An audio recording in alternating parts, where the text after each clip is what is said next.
Genesis chapter 2 verses 16 to 17. And the Lord God commanded the man, "You are free to eat from any tree in the garden, but you must not eat from the tree of the knowledge of good and evil, for when you eat from it, you will certainly die." Magandang araw, ang tatalakayan pa natin ngayong araw sa ating daily devotion ay ang free will. At ang ano pong katuroan na natutuhan ko ngayong araw kay Pastor Russell Ocampo ay free will is a sacred gift of God.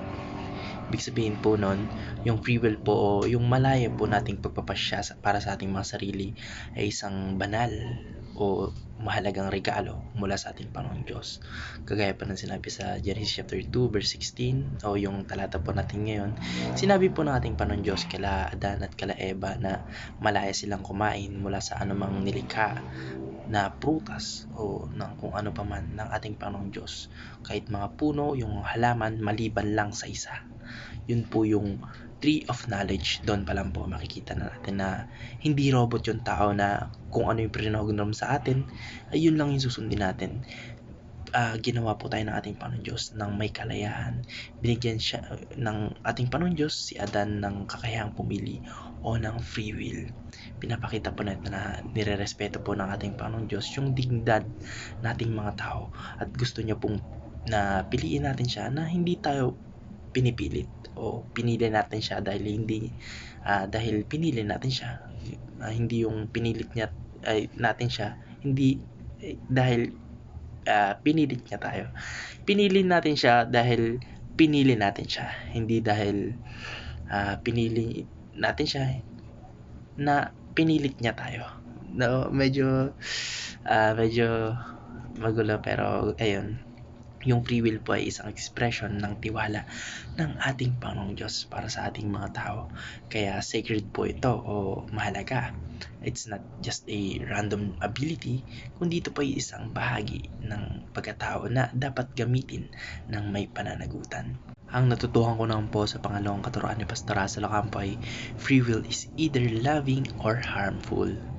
Ang free will daw po o yung malayang pagpapasya ay parang espada, double-edged sword na po, no? Kung familiar po tayo sa term na double-edged sword, yun po yung pwedeng magkaroon tayo ng good effect at meron ding bad effect at the same time. Pwede pong gamitin sa kabutihan, pwede rin pong gamitin sa kasamaan. Kagaya pa ng sabi sa Genesis chapter 2 verse 17, which is the other talata po natin ngayong araw, na binalaan pa nating Panginoon Diyos sila Adan at Eva na huwag kainin yung bunga ng tree of knowledge of good and evil, dahil kapag kinain po nila yon ay tiyak na mamamatay po sila.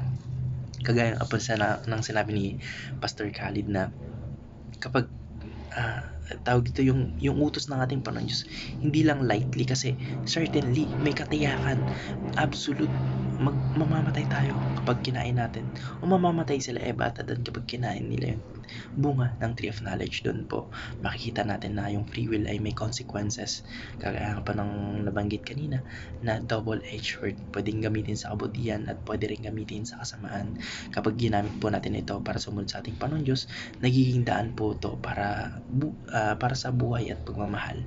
Pero kapag ginamit naman po natin yon sa disobedience, yung free will natin, nagdadala po ito ng sakit, paghiwalay at kamatayan. Hindi kasalanan yung magkaroon po ng free will, no? At yung tanong lang po na dapat nating itatak sa ating mga puso at isipan ay para saan natin gagamitin yung free will. Doon ba sa pagmamahal o doon pa sa makakasakit o magkakasakit tayo, which is kapag nag-disobey tayo, kagaya pa ng nabanggit ko kanina, may dalawa tayong pagpipilian sa paggamit nating free will.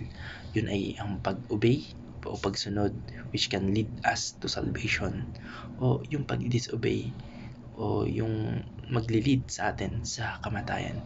Hindi lang po ito kamatayan physically, no? Kasi ito po yung pinaka kung baga sa level ay pinaka highest level of death, kasi spiritual death na po yun. Kapag namatay po tayo sa spiritual death, kumbaga sa game, hindi na tayo magre-respond. Ayun po yung natin yung pagpipilian natin sa paggamit natin ng ating free will. Ang natutuhan ko naman po sa pangalawang katarungan ni Pastor Russell Ocampo ay free will is designed for loving relationship. Ang ultimate purpose po ng free will ay para magkaroon tayo ng tunay na relasyon. Una, sa ating Panginoon Diyos. Pangalawa po, sa ating mga kapwa. Yung pagmamahal po kasi ay hindi totoo kung walang pagpili. Hindi mo talaga mahal yung isang tao kung hindi mo talaga siya pinili. Kaya nga po may kasabihan na ang pagmamahal ay hindi nadadaan sa pagpipilit. Kung pinilit kang magmahal, hindi yun tunay na pag-ibig.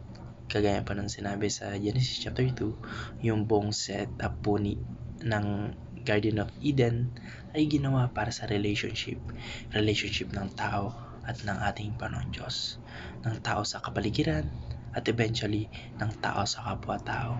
Kaya binigyan po tayo ng free will ng ating Panginoon Diyos para piliin yung pagmamahal araw-araw.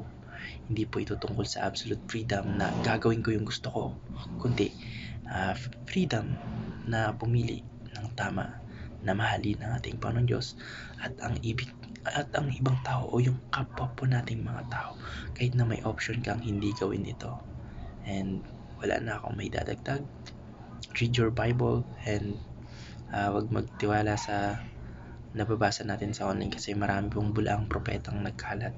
And ayun, so think before you click and choose on what you will do to your free will o kung saan mo yun gagamitin, kung sa kabutihan ba o kung sa kasamaan. Pero syempre, ina-advise ko na kabutihan dahil yun po yung maglilid sa atin sa relationship natin sa ating Panginoon Diyos, and eventually will lead us to salvation. And have a faith, magsimba palagi at mag-pray. Yun lamang po. Maraming salamat and God bless. Amen.